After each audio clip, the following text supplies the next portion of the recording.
بسم الله الرحمن الرحيم.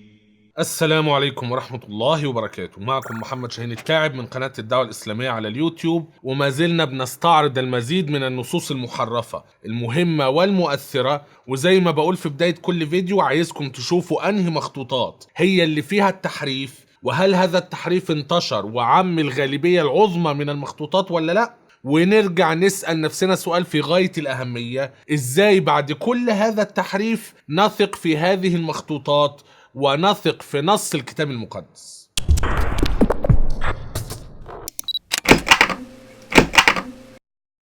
في البداية، لو انت مهتم بالحوار الإسلامي المسيحي ومقارنة الأديان والنقد الكتابي، فلا بد أن تشترك في هذه القناة. اضغط على زر الاشتراك الأحمر واضغط على علامة الجرس علشان تجيلك كل الإشعارات بكل حلقاتنا الجديدة. حابب قبل ما ندخل في نص جديد نشوف ايه التحريف والكلام ده كله، عايز اقول تعليق بسيط لكنه تعليق مهم. وانا بدور في بعض المراجع اللي هي بتذكر التحريفات اللي موجودة في مخطوطات العهد الجديد والاختلافات ما بين الترجمات اللي هي عبارة عن انعكاسات للاختلافات ما بين المخطوطات، وبحاول اجمع تحريفات مهمة ومؤثرة. اكتشفت نقطة في غاية الأهمية، ألا وهي ان اي تحريف متعمد مقصود اكيد له اهمية، سواء انا ادركت ده او ما ادركتوش، او سواء الاهمية دي بالنسبة لي ليها قيمة ولا ملهاش. بمعنى اخر، لو كان هذا التحريف ليس له اي اهمية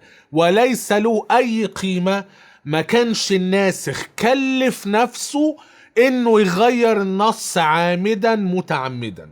يعني احيانا كنت بفوت على بعض التحريفات ممكن تكون حتى اضافة نصوص كاملة، وبعدين ابص في النص وانا مش فاهم يعني النص ده تم اضافته ليه، او النص ده اتغير ليه، واحس ان الموضوع تافه لا يستحق ان انا اضيفه ضمن قائمة النصوص الهامة والمؤثرة. ثم فيما بعد راجعت بعض المصادر الهامة اللي بتعلق على التغييرات النصية، زي المرجع بتاع بروس ميتزجر A Textual Commentary on the Greek New Testament. A Textual Commentary يعني تعليق نصي، يعني التغييرات النصية اللي حصلت في الجريك نيو تestament اللي موجود تحديدا في الجريك نيو تestament Fourth Revised Edition.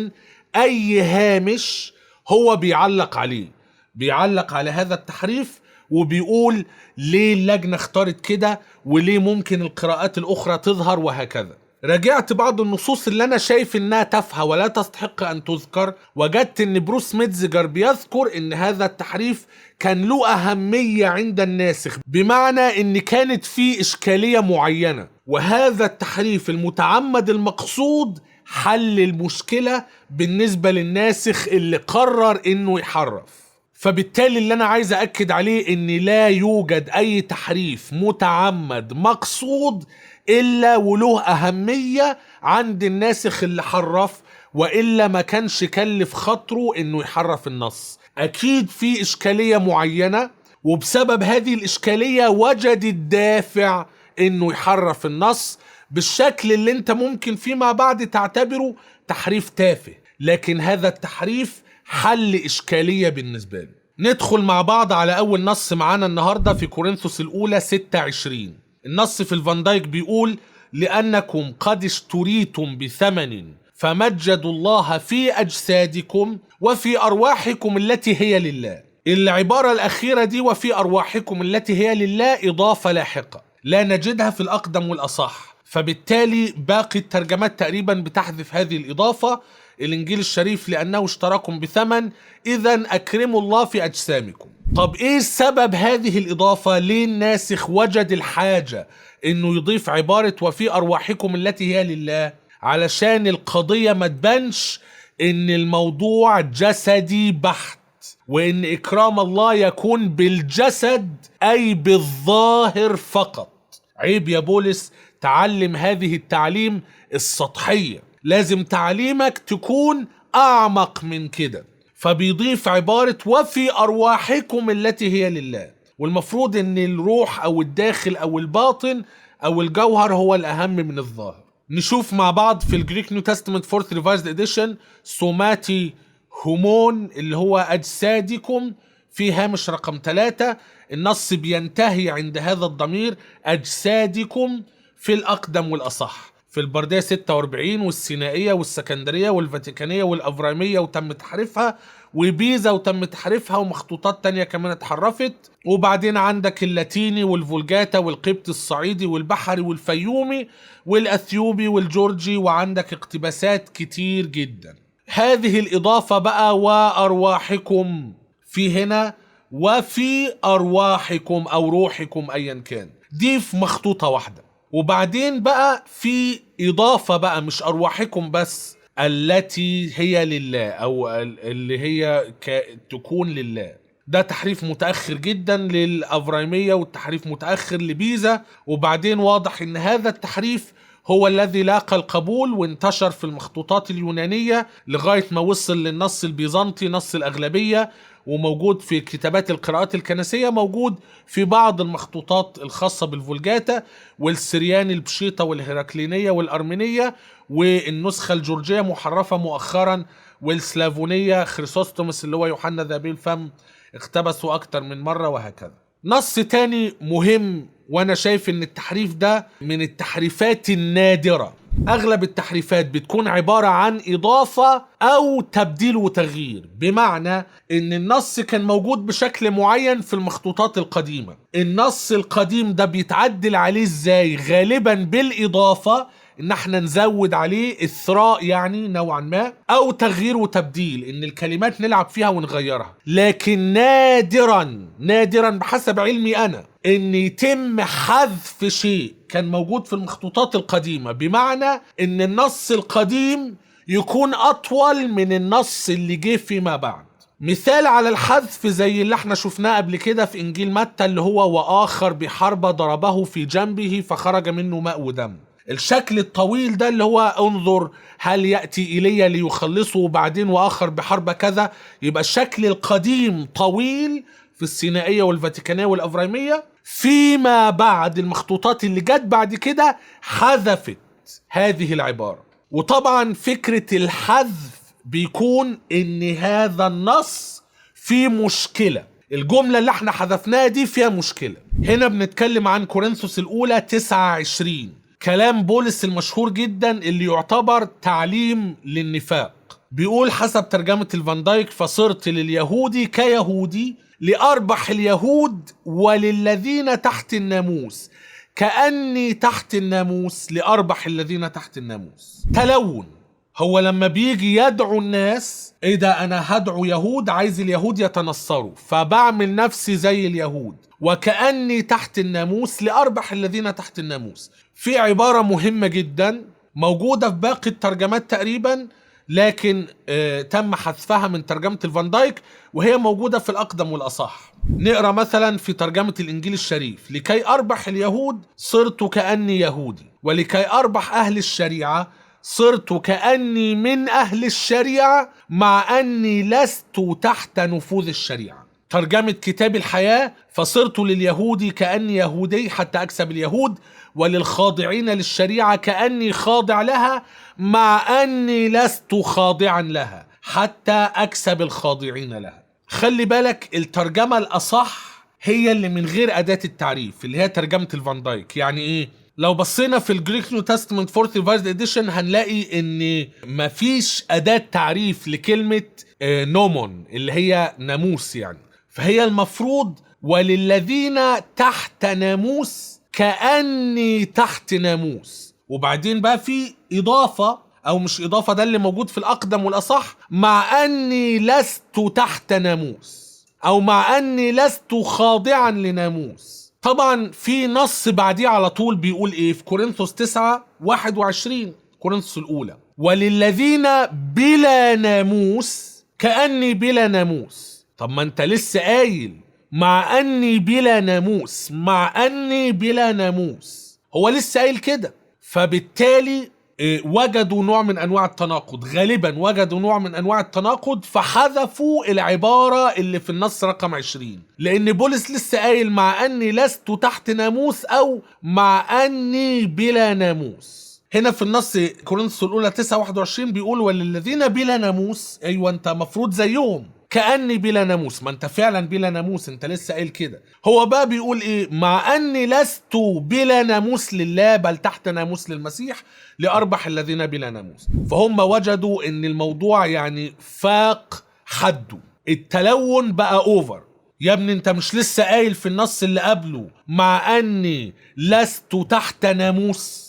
انت قايل كده بالمطلق اهو. هنا في اليوناني ميون اوتوس هوبو نومون، ده نفي، ميدا نفي، وده كينونة اكون انا تحت ناموس. انا مش تحت ناموس كده بالمطلق، جاية من غير اداة تعريف. لا اكون انا تحت ناموس. فانت في النص اللي بعديه على طول بيقول مع اني لست تحت ناموس لله بل تحت ناموس المسيح. يبقى انت بتقول ان انت تحت ناموس. هو انت تحت ناموس ولا مش تحت ناموس؟ وجدوا تناقض فحذفوا هذه العبارة ميون اوتوس هوبو نومون. لما نيجي نشوف الهامش رقم 2 هنلاقي ان العبارة ثابتة بتقدير ايه، وهذه العبارة موجودة في السينائية والسكندرية والفاتيكانية والأفرامية وبيزا تم تحريفها، وبعدين مخطوطات كتير تانية يوناني، وبعدين موجودة في اللاتيني والفولجاتا والسورياني الهيراكليني والقبط الصعيدي والبحري وعند آباء. طيب العبارة دي بقى مش موجودة فين؟ تم حذفها من مخطوطة بيزا بواسطة مصحح متأخر، وبعدين مخطوطات تانية يوناني. هذا الحذف لاقى قبول لغاية ما بقى موجود في الغالبية العظمى من المخطوطات في النص البيزنطي، في القراءات الكنسية، في السورياني البشيطة، في الأثيوبي الجورجي السلافيني وعند أوريجانوس. لما جيت أبص على التعليق اللي هو التكستوال كومنتري عن ذا جريك نيو تستمنت بتاع بروس ميتزجر، بيقول طبعا العبارة ثابتة. فهو بيقول ان النص المستلم بيتبع الشكل اللي احنا بنشوفه في مخطوطة بيزا ومخطوطات تانية يوناني والسورياني البشيطة والأثيوبي، ولا تحتوي على العبارة اللي هي أنا مش تحت ناموس. وبيقول ان هذه الكلمات بشكل حاسم موجودة في البردية 46 وكذا وكذا. وبعدين هو بيقول كتعليق يعني، بيقول احتمال ان هذه العبارة سقطت سهوا، يعني تحريف مش متعمد. In transcription the eye of the copyist passing from huponomon to huponomon. قال لك اصل في النص اليوناني المفروض يعني وللذين تحت ناموس كأني تحت ناموس، او الترجمة الحرفية اللي تحت ناموس اكون تحت ناموس. فهنا هوبو نومون وبعدين هنا هوبو نومون، فخطأ بصري. الناسخ لما جه ينسخ هذه العبارة عينيه، يعني هو بص على المخطوطة علشان يشوف هو هينقل ايه، وبعدين نقل النص، وبعدين لما رجع تاني يبص في المخطوطة بدل ما عينيه تقع هنا عينيه وقعت هنا، فراح مكمل من بعديها كده، فيبقى العبارة سقطت. في بقى تعليق في الهامش عندي out by accident قايلين ايه بقى؟ according to تشندورف العالم المشهور اللي اكتشف السينائية وعمل تفريغ للأفرايمية والكلام ده، بيقول the corrector of the Greek text of D اللي هو بيزا المصحح المتأخر. احنا بنقول هنا ايه؟ بيزا في الأصل فيها النص، وبعدين في جه واحد عمدا راح حذف النص من مخطوطة بيزا. طب ليه حذف النص عمدا؟ ما هي كانت موجودة. قال لك يعني هو ما قالش السبب، قال لك بعد تفكير وقعد يقرأ كويس قوي الكلام قرر انه يمسح هذه العبارة. وما قالكش ليه قرر انه يمسح هذه العبارة عمدا.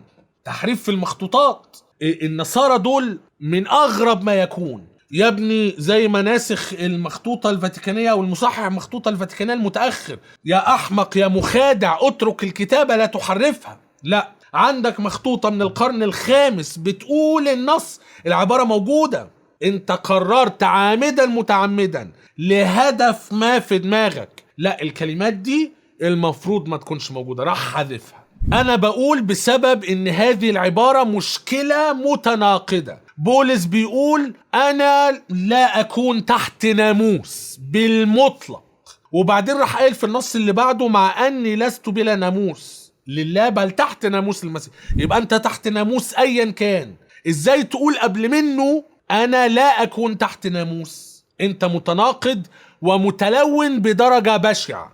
فنحذف هذه العبارة اللي بتوقعك في هذا التناقض والتلون البشع.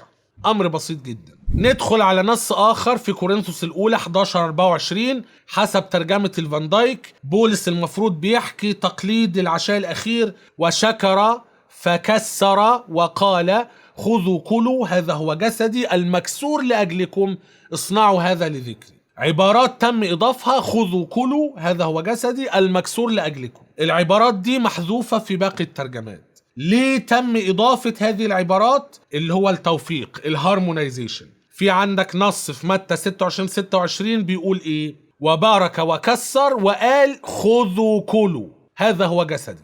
فخدوا من متى، ما احنا قلنا القاعدة بتقول ايه؟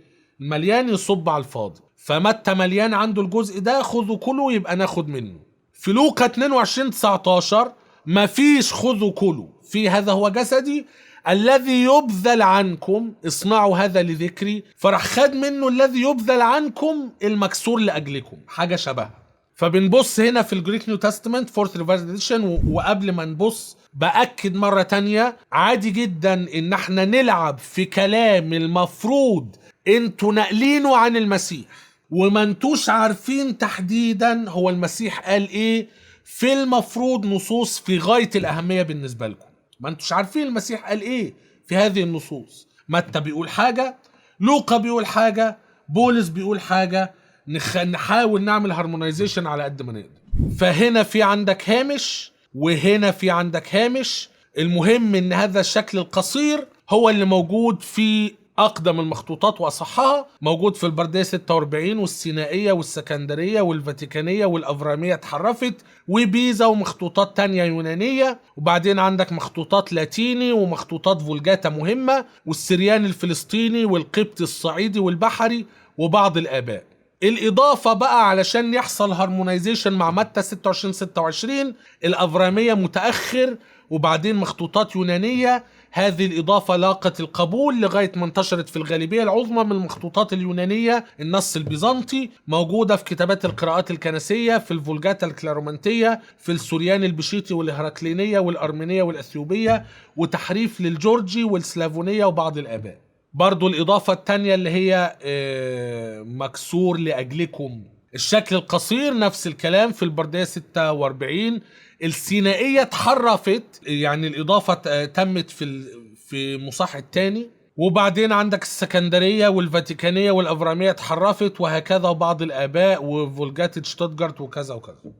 وبعدين في إضافة وإضافة وإضافة. الشكل ده تحديدا هو اللي شبه لوقا 22:19 في أكتر من شكل وشوية لعب. الشكل ده هو اللي لاقى قبول وبقى موجود في النص البيزنطي نص الأغلبية، وموجود في السورياني البشيطة والهرقلينية وكذا. ننتقل إلى نص آخر وأنا أجد أن هذا التحريف لطيف. في بطرس الثانية 1:21 النص مشهور جدا لأنه لم تأتي نبوة قد بمشيئة إنسان بل تكلم أناس الله القديسون مسوقين من الروح القدس. إيه العبارة؟ عبارة القديسون دي إضافة لاحقة بمنتهى البساطة. أناس الله قديسون ولا مش قديسون؟ في بعض البروتستانت بيعلقوا على هذا النص وبيقولوا إن ده دليل على الوحي اللفظي، وإن الناس اللي كتبوا النبوات أو اللي كتبوا العهد القديم بشكل عام ما كانوش بيدركوا أحيانا إيه الكلام اللي هم بيكتبوه، وهم بيقولوا إن هذا النص أناس الله القديسون دليل على الوحي اللفظي. وبعض البروتستانت بيعلقوا بيقولوا ايه، وقلنا الكلام ده في سلسلة مدخل الى دراسة الكتاب المقدس في الكلام عن الوحي، ان في بعض الناس من كتبة اسفار الكتاب المقدس كانوا ناس سفلة منحطين، ناس وحشة. ناس وحشة تمشي ناس وحشة ليه؟ لان عبارة القديسون دي مش موجودة في الاقدم والاصح. هتلاقي بعض الترجمات بتضيفها بعض الترجمات بتحذفها. فانا بقول طب هم ليه يضيفوا اناس الله القديسون؟ مش كفاية كلمة أناس الله؟ لا، أناس الله ممكن تعني إن دول ناس ربنا استخدمهم سواء كانوا حلوين ولا وحشين. زي كلمة مسيح الله ممكن تمشي مع مؤمنين كويسين وممكن تمشي مع كفار أشرار زي قورش. فواضح ان النساخ ارادوا ان هم يزيدوا من قدر اناس الله دول وخلاهم القديسون، والمفروض ان هم يبقوا قديسون علشان خاطر ربنا اكيد مش هيختار اي حد انه يكتب اسفار، والكلام العقلاني المنطقي اللي احنا كمسلمين بنقوله لما نيجي نتكلم عن الوحي. نبص على الجريك نيو تestament فورث ريفايزد اديشن، الاناس بتوع الله، هذا الشكل القصير من غير تقديس او قديسين او ايا كان هو اللي موجود بتقدير ايه في الاقدم والاصح في البردية 72 وفي الفاتيكانية وفي مخطوطات تانية. طب وبعدين في عندك شكل تاني اللي هو المقدسين بتوع الله، وبعدين في عندك شكل تاني الله القدوس، ولا مفروض ابو ثيو هتبقى هوجيور ثيو انثروبول، والمفروض ان الشكل ده هو اللي بيترجم بقى نص الله القديسون. الجريك نيو تestament فورث ريفايزد اديشن بيقول ان الشكل ده محرف، ده موجود في السينائية، لكن في بردية اقدم منه وفي مخطوطة موازية له بيقولوا شكل تاني. وبعدين في عندك مخطوطات تانية الشكل ده هو اللي انتشر لغاية ما وصل للنص البيزنطي نص الأغلبية، وموجود في بعض مخطوطات الصعيدي وجورجي وسلافيني وهكذا. سواء النص كان بيقول أناس الله القديسون وبعدين اتحذفت القديسون عشان تبقى أناس الله بس، أنا عندي تبرير وعادي وممكن تمشي. إن بعض النساخ وجدوا إن في بعض الناس اللي بينسب لهم نبوات ما هماش قديسين ولا حاجة، يعني داود ده يتقال عنه قديس بأمارة ايه بحسب الكتاب المقدس والعياذ بالله، الله المستعان. فبالتالي حذفوا كلمة قديسين، ما هماش قديسين ولا حاجة، كفاية أناس الله ربنا اختارهم وربنا يعني ايه استخدمهم وخلاص، بغض النظر هم قديسين ولا لا. او ممكن تم اضافة العبارة علشان يبقى في مصلحة تمجيد الكتبة لزيادة المصداقية والموثوقية، دول مش اي حد، دول أناس الله القديسون اللي كتبوا هذه الأسفار أو النبوات أو أيا كان. آخر نص هنتكلم عنه النهاردة موجود في متى 16 2 و3، نصين كاملين مضافين من بعد كلمة فأجاب. بيقول إذا كان المساء قلتم صح ولأن السماء محمرة، وفي الصباح اليوم شتاء لأن السماء محمرة بعبوسة. يا مراؤون تعرفون أن تميزوا وجه السماء، وأما علامات الأزمنة فلا تستطيعون. بغض النظر والسياق الكلام ما علينا، الجملة دي كلها إذا كان المساء قلتم صح وكذا كذا، كل ده إضافة لاحقة. ليه؟ علشان نفس الأحداث في إنجيل مقابل في لوقا 12 54 55 بنلاقي إن المسيح بيقول كلام مشابه. إذا رأيتم السحاب تطلع من المغارب فللوقت تقولون إنه يأتي مطر فيكون هكذا، وإذا رأيتم ريح الجنوب تهب تقولون إنه سيكون حر فيكون. بتشوفوا يعني إيه السحاب شكله إيه والجو شكله إيه، وبتعرفوا إيه اللي هيحصل. فكأن المسيح بحسب إنجيل لوقا قال الكلام ده،